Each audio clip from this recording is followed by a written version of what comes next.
বিদেশি যদি হয় এটা পাকিস্তানি কিনা একটু দেখে বলেন কোন দেশের ড্রেস এটা, একদম অরিজিনাল পাকিস্তানি এটা। এবার প্রতারকের খাতায় নাম উঠল উদ্যোক্তা এবং বুইড়া বেটির বউ নামে খ্যাত সানবিজ বাই তন্নি এর অনার তন্নির বিরুদ্ধে।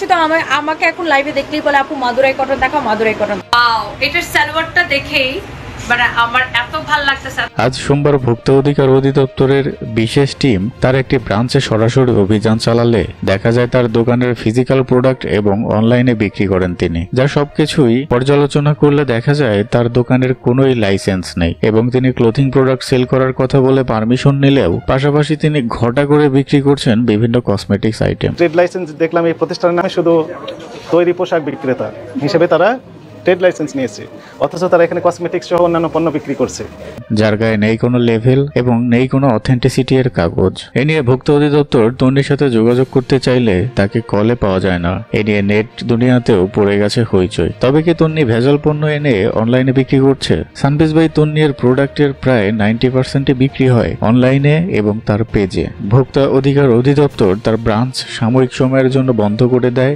আমাদের নির্দেশনার আগ পর্যন্ত ওপেন করতে পারবে না এবং যথেষ্ট অনুমতিপত্র দিয়েই তার কার্যক্রম সে চালাতে পারবে বলে হুঁশিয়ারি দেয়।